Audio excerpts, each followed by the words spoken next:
Cette jeune femme, Claire, vous l'avez sûrement déjà vue.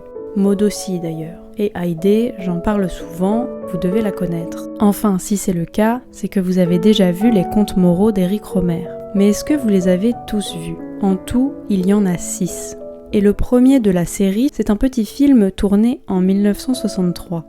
Bienvenue dans l'Instant Rohmer, une série où l'on explore ses courts-métrages comme des balades cinématographiques. Épisode 2, La boulangère de Monceau.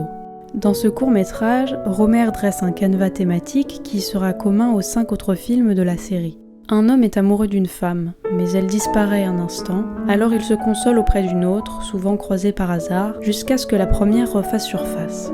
Rohmer peaufine ici une forme dans laquelle il excelle, celle du récit intérieur. Le narrateur, incarné par Barbet Schroeder, raconte son amour pour Sylvie, une jeune femme croisée dans la rue. Sa voix off, interprétée elle par Bertrand Tavernier, d'un ton tranquille, le rend presque sûr de lui. Mais ses actes, eux, disent tout le contraire. Sylvie finit par s'évaporer, le voici alors qui se lance dans une quête entre la rêverie poétique et le souvenir d'une vision toujours inscrite dans sa mémoire. C'est alors qu'il rencontre Jacqueline, la fameuse boulangère de la rue Le Bouteux, et il instaure avec elle un jeu de séduction. Mais le hasard de l'amour, chez Rohmer, obéit toujours à une logique morale.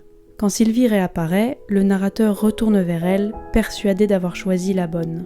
Pourtant, le film ne juge pas, il observe simplement la distance entre le désir et les actes.